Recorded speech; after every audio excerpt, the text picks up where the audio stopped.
Hey guys, it's Parker here from the HTC Vive team in Austin, Texas at the Phaserlock Interactive Studios with Mike Daubert, the Chief Creative Officer.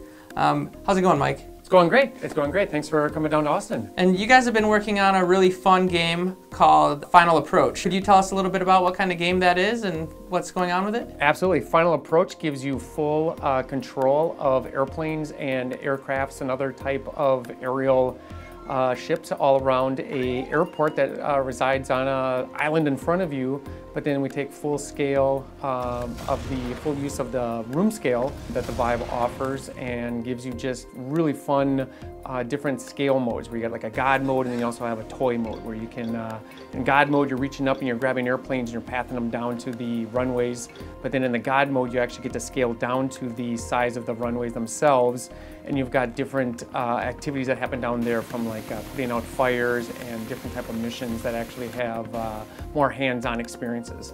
And how long have you guys been working on Final Approach? It's only about 5 months now. We're introducing new gameplay. We're introducing new game controls to the players that they've never seen before. So there's going to be a learning experience there. There's going to be a ramp-up time where we have to have the players get into the environment, get into the game itself, and learn exactly how to maneuver and how to, work with these brand new controls and new devices. You can walk around too, remember? Oh, okay. Do the people in your team have experience in aviation, or what led to creating this type of experience? I think we all have had an interest in aviation. I've been a pilot since I was 18 years old. I fly airplanes, helicopters, and gyrocopters. You have a good background in aviation. We have a very good background in aviation. I've been flying 28 years. I flew a gyrocopter from Austin, Texas to E3 this year, all the way across the country, an open cockpit, two-person aircraft. From Austin, Texas to LA, then up the coast to San Francisco and back to Austin. Something to really enjoy. It sounds like you guys are the right team to be creating this type of experience. So far in VR development, the narrative, that storytelling is taking a whole new role. It's not, graphics based. We're now talking about telling a story and making sure it's fun and interactive versus just, pumping the highest resolution graphics we can. Can you talk a little bit about that? It comes down to how do you tell that story within the gameplay that's going on within the environment around you? Because before you're kind of stuck on a screen, that's in front of you. Now you've got the whole 360 degrees around you in this virtual space that the player can explore. The player isn't looking always in the direction that you want them to look. Now it's in this whole new area that the player can explore, the player can walk off to, but then we have to pull them back into where the actual gameplay is going. So I think everything from the storyline to how we're using sound, how we're using the graphics themselves to keep the player immersed in the environment, but then also keep them moving along through the storylines of the game itself. Gameplay is king. I mean, we will never ship a game that's hard to look at, but we want it to be visually impactful. We start with the gameplay for sure, and then the story and all of that will follow naturally. But if the game's not fun, nothing else matters. There is really no rules yet on exactly how the player needs to get through the space. If you're playing from a first-person view to a third-person view, each game is taking its different approach on it. We've come up with our fun way of getting through our large environments as well. Videos don't do it justice. You can talk as much as you want about the VR. Until the people actually get into the headsets and they actually try them out, are you actually going to get that, what we call the VR expression? They take the headset off and like nothing I've ever experienced. Yeah. Unless they get into the system themselves, that's really where you're going to get it.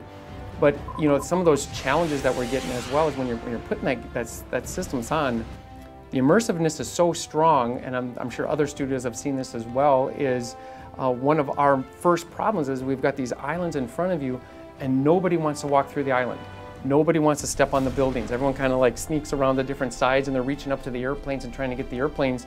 We've had a couple people almost tip over trying to reach for the airplanes, and you're realizing that none of that is there. That is all virtual reality, but yet it's an immersive experience, and I think we're delivering a strong enough experience that it gives them that sense that they don't want to do any destruction to the environment around them.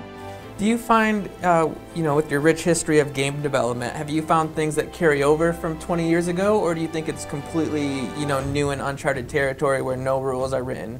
Well, I think there are some things that can carry over. The way I like to frame it is the controllers that we had back in the day were an abstraction. They were meant to give the player the sensation that they're actually doing something physical with their hands, whereas now we actually have our hands, and it's a much more natural methodology for interacting with the game. And in fact, the one thing that we found that's very, very satisfying from a game development standpoint is we can take people who are non-gamers, people who have never played a video game, old people, people who have just never been around that environment, and you can bring them into the Vive, and in 30 seconds they understand it completely. They can play our game without any problems whatsoever. Graphically speaking, a lot of people, you know, are like, why isn't this live action? Like, why is there animations and stuff? And can you explain a little bit about what goes into the graphic design of these new VR experiences? We're still exploring brand new worlds, and that's where I think that we're still going to always have that gaming side is going to lead everyone into the VR side, because we can give you worlds that don't exist. We can give you, and now we can let you explore those worlds like never before. What if I don't want to move around the entire room? Can I still have an enjoyable VR experience while in a seat or stationary in one spot? And it's funny you said that, because we've actually started addressing that. Is there's times when you just want to sit down. I don't want to have to stand up, and I don't want to have to use the full room scale.